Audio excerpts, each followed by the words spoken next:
Alam niyo po ba, minsan, kahit gaano pa kaganda ang tulog natin, gigising pa rin tayong parang pagod at hindi ganong sariwa. O kaya naman, pakiramdam natin ay nagiging malilimutin tayo kahit bata pa naman ang ating isip. Marami sa atin na nagtataka kung bakit ganito ang nararamdaman. Lalo na paglampas na sa 60 edad. Akala natin normal lang yon sa pagtanda. Pero paano kung sabihin ko sa inyo na ang dahilan ay maaring nandoon mismo sa loob ng inyong kwarto, sa lugar kung saan kayo nagpapahinga at nagpapahinga? May mga bagay pala roon na tahimik na naglalabas ng di nakikitang enerhiya, at ito pala ay may posibleng epekto sa ating kalusugan, lalo na sa ating mga seniors. Ang masaklap, hindi natin ito napapansin dahil bahagi na sila ng ating pang-araw-araw na pamumuhay. Pero ang mga tahimik na bagay na ito ay maaring unti-unting nakakasama sa ating kalusugan, sa ating pagtulog, sa ating memorya, at sa pangkalahatang pakiramdam natin. Sa video na ito, tatalakayin natin ang 5 karaniwang gamit sa loob ng kwarto na maaring tahimik na naglalabas ng ganitong enerhiya, at paano natin mas mapoprotektahan ang ating sarili mula dito. Manatili po kayo at panurin niyo po hanggang dulo dahil may handa akong isang mahalagang payo na tiyak na makakatulong at magugulat kayo. Tara na at alamin natin ang una sa mga bagay na ito na halos lahat tayo ay meron at madalas na nasa tabi lang natin habang tayo ay natutulog. Ito po ay ang ating mga cellphone o smartphone. Naku, sino ba naman sa atin ang hindi nagtatago ng cellphone malapit sa ating kama o kaya ay nasa ilalim lang ng unan? Madalas, ito ang huling tinitignan natin bago matulog at ang una nating hinahanap pagising. Ginagamit natin ito pang-alarma, pampanood ng mga video, pang-check ng balita o minsan pang-chismis sa Facebook o TikTok bago ipikit ang mata. Ang problema po, ang ating mga cellphone at iba pang smart device ay naglalabas ng tinatawag nating EMF o electromagnetic fields. Ito ay hindi natin nakikita, nararamdaman o naririnig, pero patuloy silang gumagana. Para po mas madali natin maintindihan, isipin niyo po na ang mga tilponong ito ay para mga maliliit na istasyon ng radyo na patuloy na napapadala at tumatanggap ng signal kahit gabi. At dahil napakalapit nila sa atin habang tayo ay mahimbing, ang enerhiyang ito ay maaaring may epekto sa ating katawan. Para sa ating mga seniors, ang epekto ng EMF mula sa cellphone ay maaaring mas maramdaman. Alam niyo po ba, ang ating katawan ay may natural na siklo ng pagtulog at paggising. May hormone po tayo na tinatawag na melatonin na siyang tumutulong sa atin para makatulog. Ang problema, ang blue light na galing sa screen ng cellphone, lalo na kapag ginagamit natin ito bago matulog, ay maaaring makagulo sa produksyon ng melatonin na ito. Dahil dito, nagiging mahirap para sa atin na makatulog ng mahimbing. O kaya naman, kahit nakatulog na tayo, madalas ay hindi gaanong malalim ang ating pahinga. Bukod pa dyan, ang mismong EMF na inilalabas ng telepono ay maaaring makaapekto sa electrical activity ng ating utak na siyang nagkokontrol sa ating pagtulog. May mga pag-aaral na nagpapahiwatig na ang patuloy na pagkakalantad sa ganitong enerhiya ay maaaring magdulot ng mas matagal na oras bago makatulog, mas madalas na paggising sa gabi at pagkabalisa na konektado sa paggamit ng telepono. Hindi lang po sa tulog, pero may mga ulat din na nag-uugnay sa matagal na paggamit ng cellphone malapit sa ulo sa pagtaas ng posibilidad ng pananakit ng ulo, pagbaba ng memora, at pakiramdam ng pagiging tuliro. Mga sintomas na madalas nating sinasabi na normal lang sa edad. Ngunit paano kung hindi pala? Ang magandang balita po, simple lang ang solusyon dito. Una, subukan po nating ilayo ang cellphone sa ating kama, kahit isang braso lang ang layo. Kung ginagamit ninyo ito bilang alarm clock, mas mabuting bumili na lang ng simpleng alarm clock. Pangalawa, kung hindi naman po kailangan, iset sa airplane mode ang inyong cellphone sa gabi. Ito ay para maputol ang koneksyon nito sa cellular network at Wi-Fi na siyang pangunang pinagmumulan ng EMF. Mas mainam din po na i-charge ang cellphone sa labas ng kwarto o sa malayo sa inyong hinihigaan. Kung talagang kailangan nyo ang telepono sa kwarto, ilagay ito sa mesa na medyo malayo sa ulo at tiyakin na naka-airplane mode. Ang maliliit na pagbabagong ito ay malaking tulong sa pagpapabuti ng inyong kalidad ng pagtulog at pangkalahatang pakiramdam. Ngayon naman, dumako tayo sa pangalawa sa mga bagay na tahimik na naglalabas ng enerhiya sa ating kwarto. At ito ay ang ating Wi-Fi router. Halos bawat tahanan na yon ay may Wi-Fi na. Napakabilis ng internet at napakadali ng komunikasyon dahil dito. Pero ang Wi-Fi router na siyang nagbibigay sa atin ng koneksyon sa internet ay patuloy din na naglalabas ng EMF tulad ng cellphone. Madalas, inilalagay natin ang router sa gitna ng bahay o kaya naman minsan sa loob mismo ng kwarto natin para lang mas malakas ang signal. Iniisip natin na mas malapit, mas maganda ang koneksyon. Totoo yon sa signal, pero hindi ito ang pinakamainam para sa ating kalusugan, lalo na kung ito ay nasa loob ng ating silid tulugan kung saan tayo nagpapahinga ng maraming oras. Ang mga Wi-Fi router ay naglalabas ng radio frequency RF EMF na tuloy-tuloy na bumabaha sa ating paligid. Habang gising tayo, siguro ay hindi natin masyadong nararamdaman, pero habang tayo ay natutulog, ang ating katawan ay nasa proseso ng pagpapahinga at pagre-repair. Ang patuloy na pagkakalantad sa RF EMF ay maaring makaapekto sa kalidad ng ating pagtulog, tulad ng cellphone. Maaari ito magdulot ng mas mahirap na pagtulog, pagiging restless habang natutulog, at paggising na hindi ganong refreshed. May mga naguulat din na nakakaranas sila ng pananakit ng ulo, pagkahilo, at pakiramdam na parang laging pagod o may brain fog kahit sapat naman ang kanilang tulog at ito ay kanilang inuugnay sa matagal na pagkakalantad sa Wi-Fi. Muli, madalas natin itong iniisip na bahagi lang ang pagtanda, pero may posibilidad na may kinalaman din ang ating kapaligiran. Para masiguro ang inyong kaligtasan at kalusugan mula sa EMF ng Wi-Fi router, may ilang simpleng hakbang na maaari nating gawin. Una at pinakamahalaga, ilipat po ang inyong Wi-Fi router sa labas ng kwarto ninyo. Kung maaari, ilagay ito sa salas o sa isang lugar na hindi gaanong malapit sa inyong silid tulugan. Kung talagang kailangan nyo ng malakas na signal sa kwarto, isaalang-alang ang paggamit ng Ethernet cable para sa inyong smart TV o computer sa loob ng kwarto kaysa umasa sa Wi-Fi. Pangalawa, kung may kakayahan po kayo, i-off ang inyong Wi-Fi router sa gabi, lalo na kung hindi naman ninyo ginagamit. Maraming router ngayon ay may setting na pwedeng mag-schedule ng pag-off at on sa particular na oras. Ito ay isang simpleng paraan para makabawas sa inyong pagkakalantad sa EMF habang kayo ay natutulog. Ang kaunting pagbabago sa posisyon ng router ay malaki ang maitutulong sa pagpapabuti ng inyong pahinga at pangkalahatang kalusugan. Ngayon, na naunawan na natin ang tukol sa cellphone at Wi-Fi router, dumako naman tayo sa pang-atlong item na madalas nating makita sa loob ng ating mga kwarto. Ang ating smart TV o kahit ang regular na TV.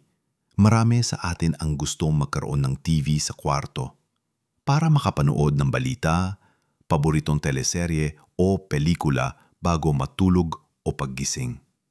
Ang smart TV tulad ng cellphone ay konektado sa Wi-Fi at kahit naka-off na ito, madalas ay nasa standby mode pa rin na patuloy na naglalabas ng EMF.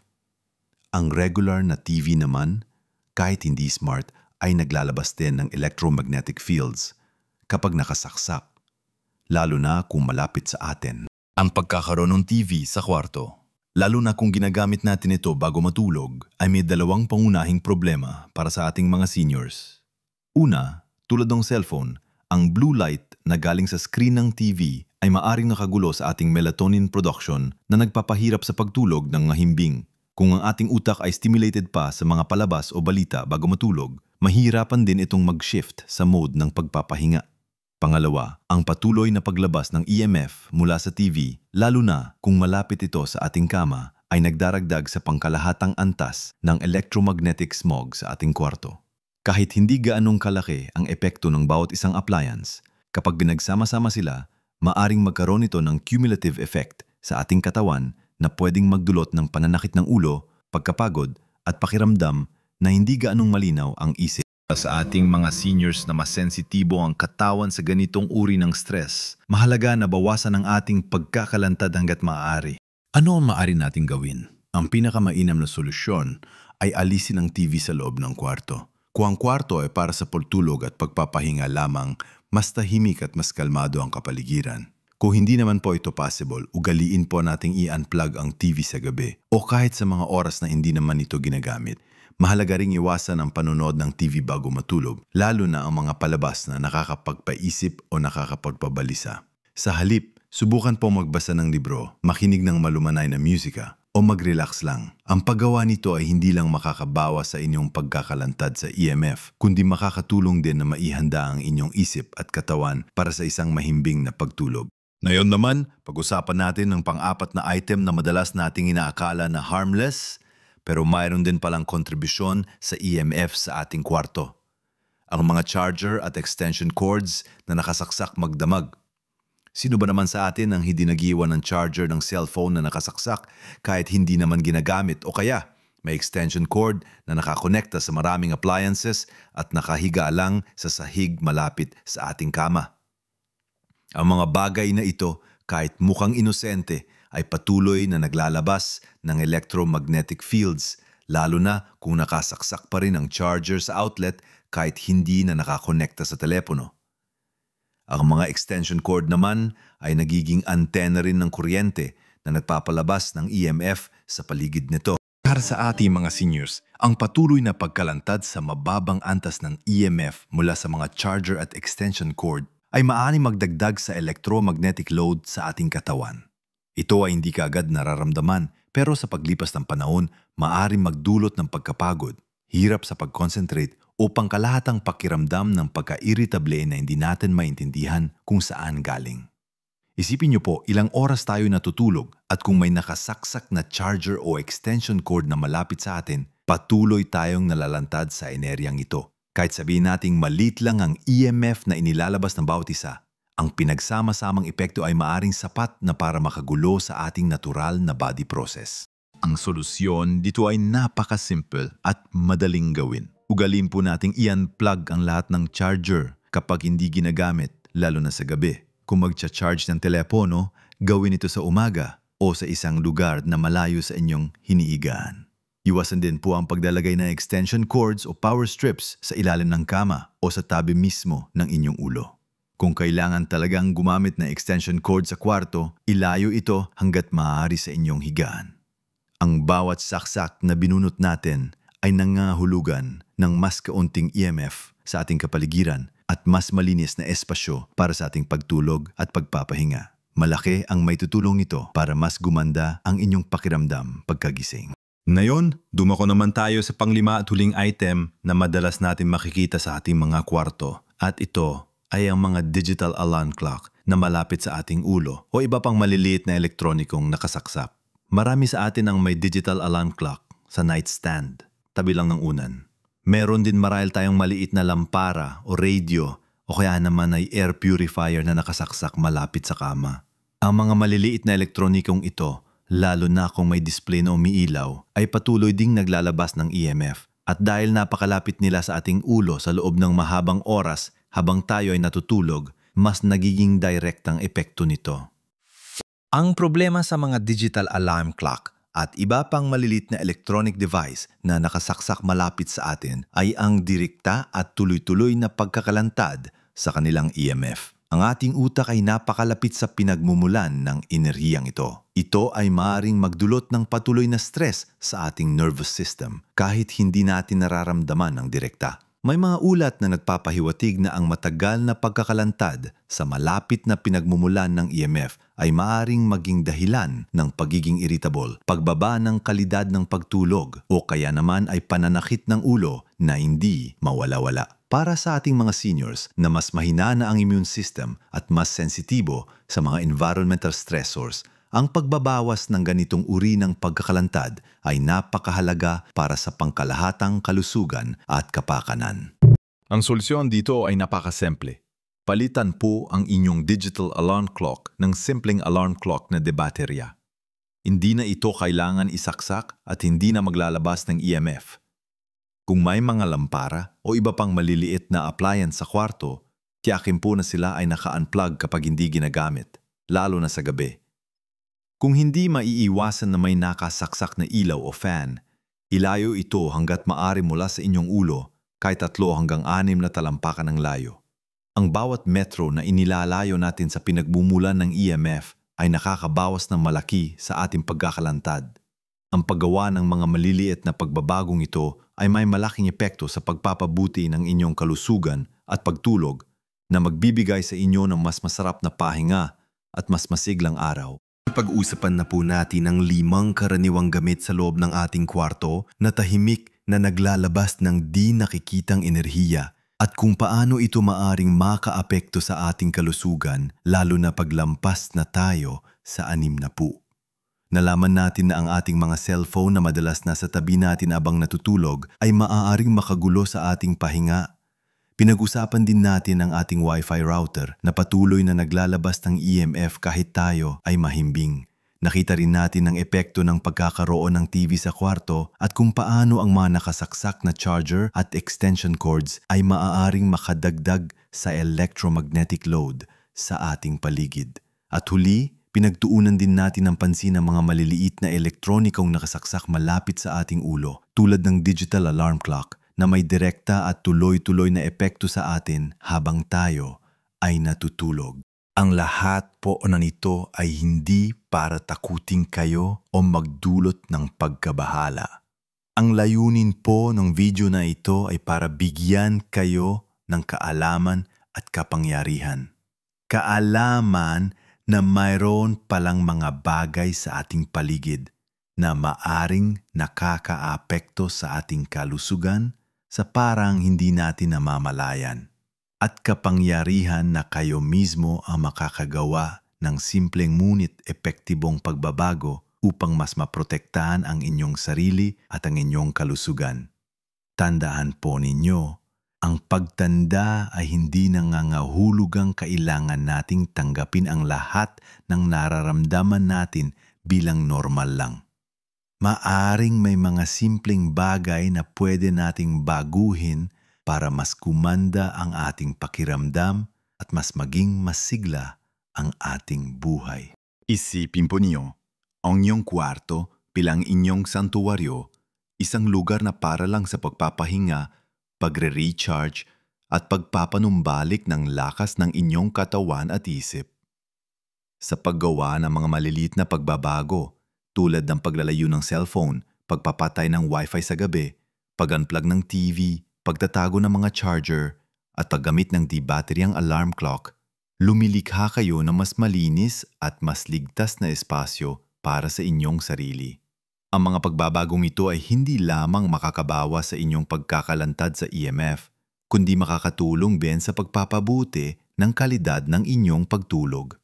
At kapag mas mahimbe ang inyong tulog, mas nagiging malakas ang inyong immune system, mas gumaganda ang inyong memorya, at mas nagiging malinaw ang inyong isip.